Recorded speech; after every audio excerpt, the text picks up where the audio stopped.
Hi friends, welcome to Rani's kitchen. నేను మీ రాణి. ఈరోజు ఒక బంగాళదుంపతో చాలా సింపుల్గా అన్ని మన ఇంట్లో ఉన్న ఇంగ్రీడియంట్స్తోని చాలా టేస్టీగా ఈ స్నాక్స్ రెసిపీ అనేది చేసుకోవచ్చు అండి. ఆ ప్రాసెస్ అంతా చూద్దాం.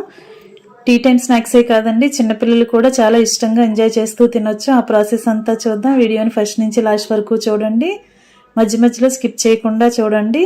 అలాగే ఛానల్ని ఫస్ట్ టైం చూస్తున్న వారు సబ్స్క్రైబ్ చేసుకుని పక్కనే ఉన్న బెల్ బటన్ క్లిక్ చేయండి. నేను పెట్టబోయే రెసిపీస్ అన్ని డైలీ మీ ఫోన్కి నోటిఫికేషన్కి వస్తాయి కదా, ఓపెన్ చేసి చూడండి. మీకు నచ్చిన రెసిపీస్ని కుక్ చేసి ఫ్యామిలీకి సర్వ్ చేయండి. ఇంకా ప్రాసెస్లోకి వెళ్ళిపోదాం. ఒక బంగాళదుంపను తీసుకుని ఇలా మధ్యలోకి కట్ చేసుకుని వాటిని ఒక గిన్నెలోకి వేసుకుని ఒక టీ గ్లాస్ వాటర్ పోసుకోండి. చిటికెడు సాల్ట్, చిటికెడు పసుపు వేసుకుని అవి రెండు వాటర్లో కలిసేంత వరకు బాగా కలుపుకొని గిన్నెకు మూత పెట్టుకుని కుక్కర్లో 3 విజిల్స్ వచ్చేంత వరకు ఉడికించండి. ఉడికిన తర్వాత దానిలో ఉన్న వాటర్ అన్నీ కూడా తీసేసుకోండి. చల్లారిన తర్వాత దానిపైన ఉన్న పీలంతా ఓపెన్ చేసుకుని ఈ దుంపని పక్కన పెట్టుకోండి. ఇప్పుడు ఒక మిక్సింగ్ బౌల్ తీసుకుని నెక్స్ట్ ప్రాసెస్ అనేది చేద్దాం. దీనిలోకి సన్నగా తరిగిన ఉల్లిపాయ ముక్కలు కొన్ని వేసుకోండి. ఒక అరకప్పు వేసుకోండి. అలాగే సన్నగా తరిగిన పచ్చిమిర్చి కూడా 2-3 టేబుల్ స్పూన్లు వేసుకుని కొంచెం కరివేపాకు రెబ్బలు వేసుకోండి. సన్నగా తరుగుకున్న కొత్తిమీర కూడా వేసుకోండి. ఒక పావు టీ స్పూన్ మిరియాల పొడి వేసుకోండి. బ్లాక్ పెప్పర్ ఉంటుంది కదా, అది వేసుకుని ఒక అర టీ స్పూన్ జీలకర్ర, ఒక అర టీ స్పూన్ అల్లం వెల్లుల్లి పేస్ట్ వేసుకుని కొంచెంగా సాల్ట్ వేసుకోండి. బంగాళదుంపలు ఉడికించినప్పుడు సాల్ట్ వేసాం కదా, ఇప్పుడు చూసుకుని కొంచెంగా వేసుకోండి. ఇప్పుడు ఒక 2 టేబుల్ స్పూన్లు మొక్కజొన్న పిండి వేసుకోండి. కార్న్ఫ్లోర్ అంటాం కదా, మొక్కజొన్న పిండి, అది వేసుకోండి. అలాగే ఒక టేబుల్ స్పూన్ పొడి బియ్య పిండి వేసుకోండి. ఇప్పుడు ఉడికించి పైపీలు ఓపెన్ చేసుకున్న బంగాళదుంపని ఇలా గ్రేటర్తో తురుముకోండి. మనం వేసిన ఇంగ్రీడియంట్స్ అన్నిటిలోకి ఆ బంగాళదుంపని తురుముకోండి. ఇలా మిగిలిన ముక్కలన్నీ కూడా ఇదే విధంగా తురుముకోండి.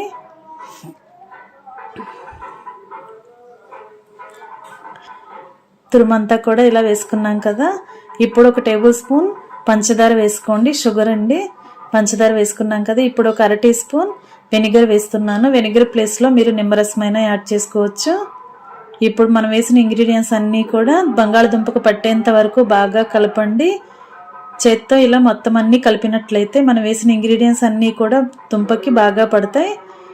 ఇలా మొత్తం అన్నీ కూడా వేసుకోండి. మనం కలుపుతున్న బ్యాటర్ అనేది కొంచెం మెత్తగా ఉన్నట్లు అనిపిస్తే ఇంకొంచెం పొడి బియ్య పిండి కూడా యాడ్ చేసుకోవచ్చు.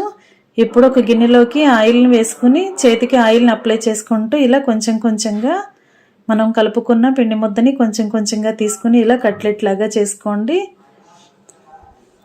మీకు కావాల్సిన సైజులో ఇలా చేసుకోండి.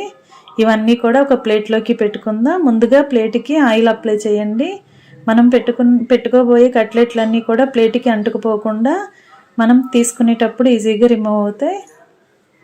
ఇలా ప్లేట్ అంతా కూడా ఆయిల్ అప్లై చేసాం కదా, ఇప్పుడు అరచేతికి కొంచెంగా ఆయిల్ అప్లై చేసుకుని వేళ్ళకి కూడా అరచేతికి వేళ్ళకి కూడా ఆయిల్ అప్లై చేసుకుని కొంచెం కొంచెంగా పిండిని తీసుకుంటూ బంగాళదుంప ముద్దని తీసుకుంటూ ఇలా మనకి కావాల్సిన సైజులో కట్లెట్ లాగా చేసుకోండి. మరీ పల్చగా చేయకూడదండి, అలాగని మరి మందంగా పెద్ద సైజుకు కూడా చేసుకోకూడదు. కొంచెం మీడియంగానే చేసుకోండి. ఇలా నేను చూపించే విధంగా చేసుకోండి. ఇలా చేసుకుని ప్లేట్లోకి పెట్టుకోండి. ఇదే విధంగా మిగిలినవన్నీ కూడా మిగిలిన పిండితో కూడా ఇదే విధంగా చేసుకుందాం. చేతికి ఎప్పటికప్పుడు ఆయిల్ అప్లై చేసుకుంటే బంగాళదుంప ముద్ద అనేది మన వేళ్ళకి అంటుకుపోకుండా చాలా ఈజీగా మనం ఈ ప్రాసెస్ అనేది చేసుకోవచ్చు.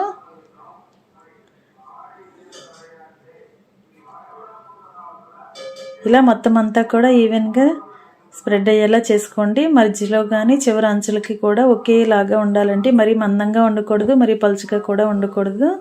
ఈ విధంగా అన్నిటినీ కూడా చేసుకుని ప్లేట్లో పెట్టుకోండి.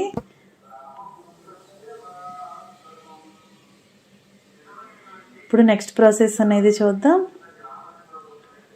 ఇలా అన్నీ కూడా పెట్టుకున్నాం కదా ఫ్రెండ్స్. ఛానల్ని ఫస్ట్ టైం చూస్తున్న వారు సబ్స్క్రైబ్ చేసుకుని పక్కనే ఉన్న బెల్ బటన్ క్లిక్ చేయటం మాత్రం మర్చిపోకండి. నేను పెట్టబోయే రెసిపీస్ అన్ని డైలీ మీ ఫోన్కి నోటిఫికేషన్కి వస్తాయి. ఓపెన్ చేసి చూడండి. మీకు నచ్చిన రెసిపీస్ని కుక్ చేసి ఫ్యామిలీకి సర్వ్ చేయండి. సింపుల్ ప్రాసెస్తో టేస్టీ రెసిపీస్ని చూపిస్తాను, మీ అందరికీ కూడా నచ్చుతాయి. ఈ ప్లేట్ పక్కన పెట్టుకున్నాం కదా. ఇప్పుడు ఒక మిక్సింగ్ బౌల్ తీసుకుని దానిలోకి ఒక అరకప్పు శనగపిండి వేసుకోండి. 2 టేబుల్ స్పూన్లు పొడి బియ్యం పిండి కూడా వేసుకోండి. దీనిలోకి రుచికి సరిపడా సాల్ట్ వేసుకుని ఒక అర టేబుల్ స్పూన్ కారం వేసుకోండి. ఒక అర టీ స్పూన్ వాము వేసుకోండి. కొంచెంగా వంట సోడా వేసుకోండి. ఇలా మనం వేసిన ఇంగ్రీడియంట్స్ అన్నీ కూడా శనగపిండిలో కలిసేంత వరకు స్పూన్తో బాగా కలుపుకొని కొంచెంగా వాటర్ పోసుకుంటూ పిండిని బజ్జీల పిండిలాగా ప్రిపేర్ చేసుకోండి. మరీ జారుగా ఉండకూడదు, మరీ చిక్కగా కూడా ఉండకూడదండి. కొంచెం మీడియంగా కలుపుకోండి. వాటర్ని చూసుకుంటూ కొంచెంగా మాత్రమే కలుపుకుంటూ ఇలా బ్యాటర్ని కరెక్ట్గా రెడీ చేసుకోండి. విస్కర్తో కానీ గరిటెతో కానీ బాగా కలుపుకోండి. ఉండలు అనేవి ఏమీ లేకుండా కలిపినట్లయితే పిండి అనేది కరెక్ట్గా వస్తుంది. ఇప్పుడు మనం ముందుగా రెడీ చేసి పెట్టుకున్న కట్లెట్లని అలా శనగపిండిలో డిప్ చేసి డీప్ ఫ్రై అవుతున్న ఆయిల్లో వేసుకుని డీప్ ఫ్రై చేసుకోవటమే. స్టవ్ ఆన్ చేసి కళాయి పెట్టుకుని డీప్ ఫ్రైకి సరిపడా ఆయిల్ పోసుకోండి. ఆయిల్ కాగిన తర్వాత ఫ్లేమ్ మీడియంలో పెట్టుకుని ఇలా ఒక్కొక్కటి కూడా శనగపిండిలో డిప్ చేస్తూ మొత్తం అంతా కూడా పిండి కోట్ అయ్యేలా ఇలా ముంచుకొని ఇలా వేసుకోండి.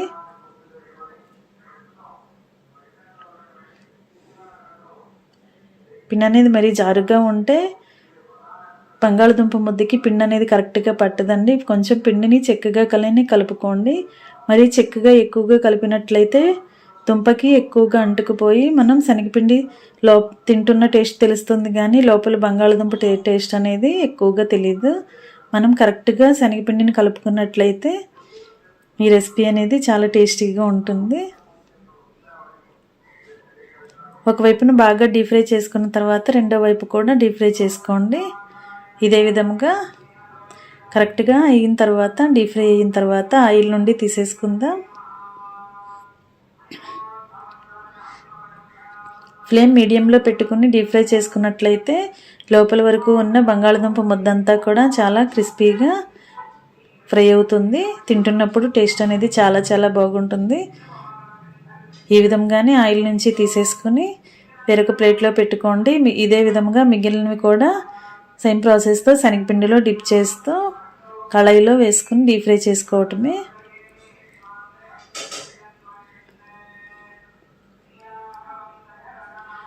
ఫ్రెండ్స్, మనం ఆలూ బజ్జీ వేసుకుంటూ ఉంటాం కదా, పచ్చిమిర్చి బజ్జీ వేసుకుంటూ ఉంటాం.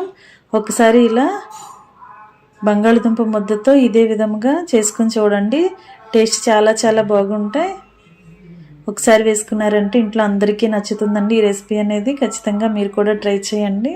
ఒకవైపున బాగా ఫ్రై అయిన తర్వాత వెనక వైపు కూడా ఫ్రై చేసుకుని ఆయిల్ నుండి తీసేసుకోండి. ఇంకా స్టవ్ ఆఫ్ చేసుకుని సర్వింగ్ బౌల్లోకి పెట్టుకుని ఫ్యామిలీకి సర్వ్ చేసుకోవటమే.